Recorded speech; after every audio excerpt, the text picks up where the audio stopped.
తండ్రి అయిన దేవునికి స్తుతులు చెల్లిస్తూ ఉన్నాను.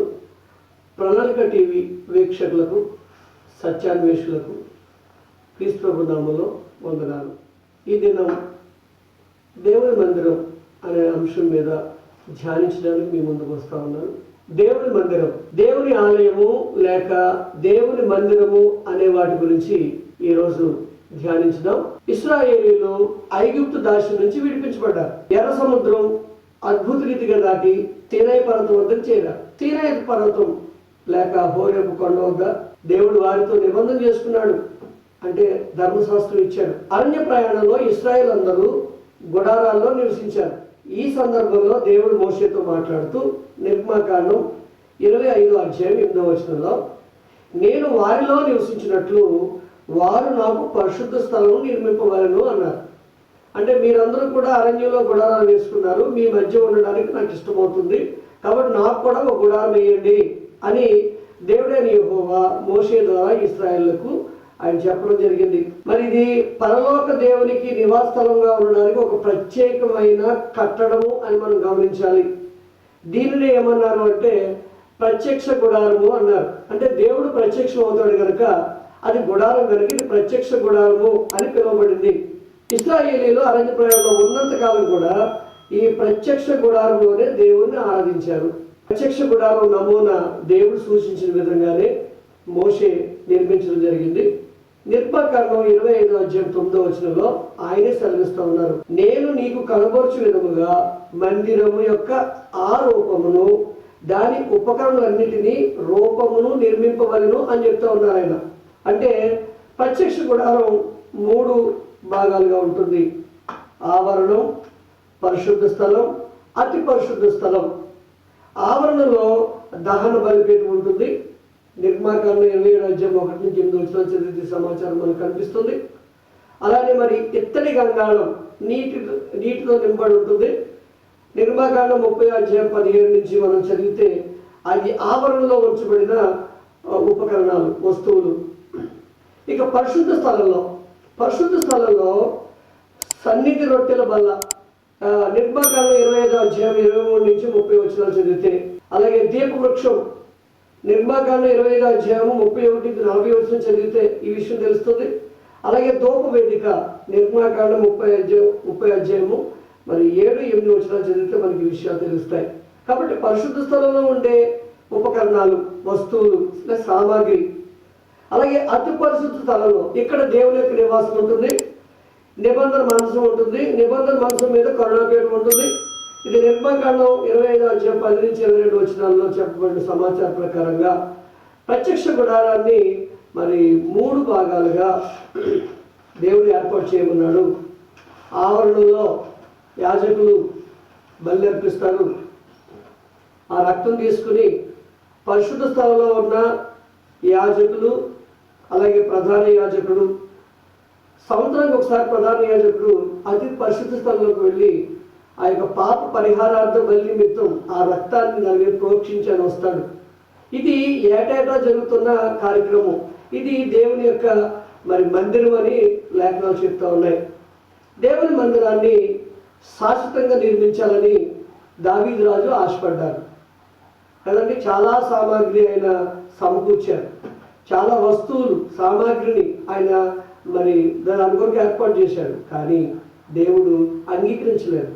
ఎందుకంటే నాకు నువ్వు ఒక మందిరాన్ని కడతావా, నేను ఉండడానికి నాకు నివాసస్థలం కడతావా అని చెప్తూ నువ్వు కట్టకూడదు, నీ గర్భవాసాన్ని పుట్టిన నీ సంతతి నుంచి వచ్చిన నీ కుమారుడు నాకు ఒక మందిరాన్ని కడతాడు అని సమూయేలు 2వ గ్రంథం 7:5 అలాగే 12-13 మనం చదివితే ఈ విషయాలు మనకు అర్థమవుతాయి.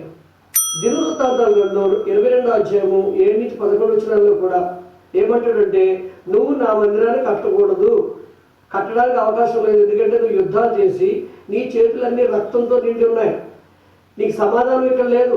కానీ నీ గర్భవాసాన్ని పుట్టిన వాడికి నేను సమాధాన స్థితిని కలుగు చేస్తాను, అతను నా నామఘనత కొరకు ఒక మందిరాన్ని కడతానని భౌతికంగా సొలొమోన్ని మరి అక్కడ చెప్తూ ఆత్మీయంగా క్రీస్తు వారి గురించి కూడా చెప్పబడుతున్న ప్రవచనం అది. అలాగే దేవుడు చెప్పినట్టుగానే సొలొమోను దేవునికి మందిరం నిర్మించాడు. అంతవరకు మందిరం లేదు, ప్రత్యక్ష కూడా గుడారాల్లోనే దేవునికి ఆరాధన జరుగుతూ ఉండేది.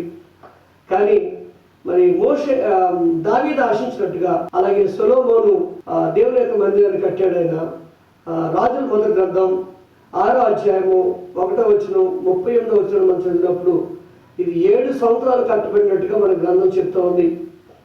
చాలా వైభవంగా నిర్మించాడు ఆయన. దేవుని యొక్క మందిరం గొప్పగా ఉండాలని మరి బంగారం, వెండి, ఇత్తడి, అలాగే మరి వెలగల రాళ్ళు, వీటితో ఆ దేవుని యొక్క మందిరాన్ని ఆయన నిర్మించడం మనం చూస్తాం. మరి దీని ప్రారంభోత్సవ రోజున సొలొమోను ప్రార్థన చేస్తాడు. ఏమనంటే రాజుల మొదటి గ్రంథం 8వ అధ్యాయము 26 నుంచి 53 వచనం వరకు మనం చదివినట్లయితే ఆయన ఏమంటాడంటే, ఆకాశం నీ సింహాసనం, భూమి నీ పాదపీఠం, నిన్ను ఈ దేవాలయంలో మేము ఉంచగలమా? మేము కట్టిన దేవాలయంలో మీరు సరిపోతారా? కనుక అలా వద్దు ప్రభువా. ఈ దేవాలయం తట్టు ఎవరైతే చూసి వారి యొక్క సమస్యలు విన్నవించుకుంటారో, ఒక యుద్ధాలకు వెళ్ళినప్పుడు మేము యుద్ధాలకు వెళ్తున్నామని యెరూషలేము తట్టు చూసి, అంటే దేవాలయం తట్టు చూసి ఎవరైతే ప్రార్థన చేస్తారో ఆ ప్రార్థన వినండి, అంగీకరించండి, మాకు సమాధానం ఇవ్వండి, మాకు ఆశీర్వాదాలు ఇవ్వండి అని ఈ 53వ వచనం వరకు మనకి ఈ విషయం ప్రస్తావిస్తారు ఆయన. ఆకాశమందున నీవు యెరూషలేము తట్టు తిరిగి చేసిన మా ప్రార్థనలు విని ప్రతిఫలం దయచేయమని ఆ యొక్క 26 నుంచి 53 వరకు ఉన్న వాటి యొక్క సమాచారం అది. కాబట్టి ఈ దేవాలయాన్ని నెబుకద్నెజరు నాశనం చేసినట్టు మనకు చరిత్ర చెప్తా ఉంది. క్రీస్తు పూర్వం 605లో మరి నెబుకద్నెజరు ఆ దేవాలయాన్ని నాశనం చేశాడు. అక్కడ ఉన్న వాళ్ళందరినీ కూడా బానిసలుగా బబులోనికి తీసుకుపోయాడు 3 దఫాలుగా. కానీ మరి మరలా తిరిగి వస్తాడు అని ఇర్మియాలో ప్రవచించారే, 70 సంవత్సరాల తర్వాత మళ్ళీ మీరు తిరిగి వస్తారు అని దేవుడైన యెహోవా చెప్పిన రీతిగా మరలా వారు తిరిగి యెరూషలేము వస్తారు బబులోను నుంచి. ఆ వచ్చిన వాళ్ళు జెరుబ్బాబెలు నాయకత్వంలో తిరిగి మందిరాన్ని నిర్మించడం జరిగింది. క్రీస్తు పూర్వం 537, 517లో జరిగిన సంఘటన అది. అలానే మరి క్రీస్తు పూర్వం 19 సంవత్సరం నుండి క్రీస్తు శకం 63 వరకు మనం చూసినట్లయితే హేరోదు రాజు దానికి మరమ్మతులు చేయించి ఆ దేవుని యొక్క మందిరాన్ని ఇంకా దాన్ని ఎక్స్టెన్షన్ చేసినట్టు మనం చూస్తూ ఉంటాం. కానీ క్రీస్తు శకం 70వ సంవత్సరంలో టైటస్ అనే అతను యెరూషలేము దేవాలయాన్ని ధ్వంసం చేసేసాడు. ప్రస్తుతం యెరూషలేము దేవాలయం కట్టిన వైభవంగా కట్టిన దేవాలయం లేదు. కానీ మరి అది భౌతికమైన దేవాలయం. కానీ వాక్యం ఏం చెప్తుందంటే, నేడు దేవుని ఆలయం లేక మందిరం, దాని గురించి బైబిల్ ఏం చెప్తుందో మనం చూద్దాం. అపోస్తుల కార్యాలు 17వ అధ్యాయము 24, 25 వచనాలు మనం చూసినట్లయితే, హస్తకృతములైన ఆలయంలో దేవుడు నివసింపడు అని చెప్తా ఉన్నాడు. ఆయనకి ఏదైనా కొరవై ఉన్నట్టు మనుషుల చేతులతో సేవింపబడేవాడు కాదు. అంటే భౌతికంగా ఆరాధనా కార్యక్రమాలు, భౌతికంగా ఆ సేవా కార్యక్రమాలు దేవుడు అంగీకరించేవాడు కాదు. ఎందుకంటే మీకు ఇర్మియా గ్రంథం 31వ అధ్యాయం 31 మనం చదివినట్లయితే, వారి మనసుల్లో నా ధర్మ మీద ఉంచుతారు అని చెప్పాడు ఆయన. కాబట్టి ఇది ఆత్మ సంబంధమైన కార్యక్రమాలు అని మనకు అక్కడి నుంచి కూడా ఆయన ప్రస్తావించుకుంటూ వస్తూ ఉన్నారు. కాబట్టి దేవుని మందిరం కూడా ఇప్పుడు భౌతికమైనది కాదు, హస్తకృతమైనది కాదు, ఇది ఆత్మ సంబంధమైనది అన్నట్టుగా ఆయన ఏం చెప్తున్నాడు అంటే, కొరింథీయులకు రాసిన మొదటి పత్రిక 3వ అధ్యాయం 16, 17 వచనాలు మనం చదివినట్లయితే, మీరు దేవుని ఆలయమై ఉన్నారని, దేవుని ఆత్మ మీలో నివసిస్తున్నాడని మీరు ఎరుగరా. ఇప్పుడు దేవుని ఆలయం ఎవరు? యెరూషలేము దేవాలయం కాదు, లేకపోతే మనం కట్టే ఒక చర్చ్ బిల్డింగ్ కాదు. ఇప్పుడు దేవుని ఆలయం ఎవరంటే మనమే. అది గ్రంథం చెప్తున్న విషయం. కనుక ఇప్పుడు మనమే దేవుని ఆలయం. కొరింథీయులకు రాసిన మొదటి పత్రిక 6వ అధ్యాయము 19-20 వచనాలు మనం చదివినట్లయితే, మీ దేహము దేవుని వల్ల మీకు అనుగ్రహింపబడి మీలోనున్న పరిశుద్ధాత్మకు ఆలయమై ఉన్నదని మీరు ఎరుగుదురు కదా అంటున్నాడు. కాబట్టి ఇప్పుడు పరిశుద్ధాత్మ యొక్క ఆలయం ఏంటి? మనమే. ఇప్పుడు దేవుని ఆలయం ఎవరు? మనమే. అక్కడ మరో విషయం మాట్లాడుతున్నాడు, మీరు మీ సొత్తు కారు, మీరు విలువ పెట్టి కొనబడిన వారు, కనుక మీ దేహంతో దేవుని మహిమపరచండి అంటున్నాడు. కనుక మనం ఇప్పుడు క్రీస్తు రక్తంలో కడగబడిన వాళ్ళం కనుక మనము దేవుని యొక్క సొత్తు, మనం విలువ పెట్టి కొనబడిన వారము. మనము దేవుని యొక్క ఆలయము, మనం పరిశుద్ధాత్మ యొక్క ఆలయమై ఉన్నామని గ్రంథం చెప్తా ఉంది. కాబట్టి రోమపత్రిక 6:13 మనం చదివినట్లయితే ఆయన ఏమంటాడంటే, మీ అవయవాల్ని నీతి సాధనాలుగా దేవునికి అప్పగించండి. మీ అవయవాలు అంటే ఉదాహరణకి మనం దేవుని ఆలయం అయితే మన అవయవాలు దేవుని యొక్క ఆలయ ఉపకరణాలు. కన్ను దేవుని యొక్క ఆలయ ఉపకరణం, నోరు దేవుని యొక్క ఆలయ ఉపకరణం, మన కాళ్ళు చేతులు దేవుని యొక్క ఆలయ ఉపకరణం. కాబట్టి దీంతో ఏ కార్యక్రమం జరగాలి? ఇవి నీతి సాధనాలుగా దేవునికి అప్పగించబడాలి. కాబట్టి మనమే దేవుని ఆలయం అని, ఈ అవయవాలు దేవుని యొక్క ఆలయ ఉపకరణాలని మనం గమనించాలి. అందుకే అంటాడు ఆయన కొరింథీయులకు రాసిన మొదటి పత్రికలో 3:17 అంటాడు, ఎవడైనను దేవుని ఆలయమును పాడు చేసిన యెడల వారిని దేవుడు పాడు చేయను అంటున్నాడు. కాబట్టి ఈ దేహం నాది అని చెప్పుకోవడం లేదు క్రైస్తవుడికి. ఈ దేహం ఎవరిది అంటే క్రీస్తు ప్రభు వారిది, దేవుని. ఇది దేవుడు కొనుక్కున్నాడు క్రీస్తు ప్రభు రక్తంతో. కాబట్టి మరి ఈ ఆలయమై ఉన్న దేవుని ఆలయం ఉన్న ఈ దేహం మరి మహిమకరంగా బ్రతకాలి దేవునికి. నీతి సాధనాలుగా ఈ దేహాన్ని, ఈ అవయవాన్ని దేవునికి అప్పగించాలి. మనమే దేవుని ఆలయం అని గమనించాలి. ఒకవేళ ఈ దేహం నాది కదా, ఈ అవయవం నాది కదా అని ఇష్టానుసారంగా ఒక మనిషి బ్రతికినట్లయితే దేవుడు హెచ్చరిస్తున్నాడు. ఏమనంటే, ఎవడైనాను దేవుని ఆలయమును అంటే మనల్ని మనం పాడు చేసుకున్నా దేవుడు వారిని పాడు చేయరు అంటున్నాడు. పాత నిబంధనలో ఒక ఉదాహరణ మనం జ్ఞాపకం చేసుకుందాం. దానియేలు గ్రంథం 5:1-3 చదివినట్లయితే అక్కడ నెబుకద్నెజరు కుమారుడు అని ఉంటుంది. కానీ నెబుకద్నెజరు డైరెక్ట్గా ఆయన సంతతి నుంచి వచ్చిన వాడు బెల్షస్సర్. ఈ బెల్షస్సర్ ఆయన బబులోను చక్రవర్తిగా ఉన్నప్పుడు మరి అతనికి ఏమనిపించిందంటే, అందరికీ విందు చేయాలనిపించింది. రాణుల్ని, ఆయన కింద సామంతులు వీళ్ళందరినీ కూడా పిలిచి విందు చేయిస్తూ ఉన్నాడు, జరుగుతూ ఉంది. ఆయనకు ఒక దుర్బుద్ధి పుట్టింది. ఏంటి అంటే, వాళ్ళ తాతగారు ఎవరు, నెబుకద్నెజరు గారు యెరూషలేము నుంచి తీసుకొచ్చిన దేవుని ఆలయ ఉపకరణాల్లో ఆయన ద్రాక్షరసం కోసం తాగాలనిపించింది. కాబట్టి వెంటనే తెప్పించాడు. వాటిలో ద్రాక్షరసంలో తాగుతూ ఉన్నాడు. తాగుతున్న సందర్భంలో దేవుడు తన నిర్ణయాన్ని తెలియజేస్తూ ఉన్నాడు. ఏంటి అంటే, తను చూస్తుండగానే గోడ మీద ఏ సహాయం లేకుండా, చేతి సహాయం లేకుండా వచ్చి ఒక రాత రాసినట్టు చూస్తున్నాడు. మినే టేకేల్ ఉపాసినని. దాని భావం ఏంటో అతనికి అర్థం కాల. అప్పుడు దానియేలు పిలిపించుకుని భావం చెప్పినప్పుడు ఆయన ఒకటే చెప్తా ఉన్నాడు. ఏమనంటే, అయ్యా మీరు చేసిన పని చాలా తప్పు చేశారు.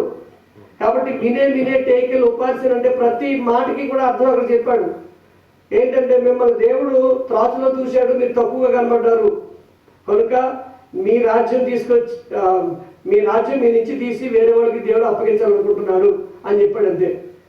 కాబట్టి ఆ రాత్రే మాదీలు పార్షికులు వచ్చి ఆయన చంపేసి ఆ రాజ్యాన్ని ఆక్రమించుకున్నారు.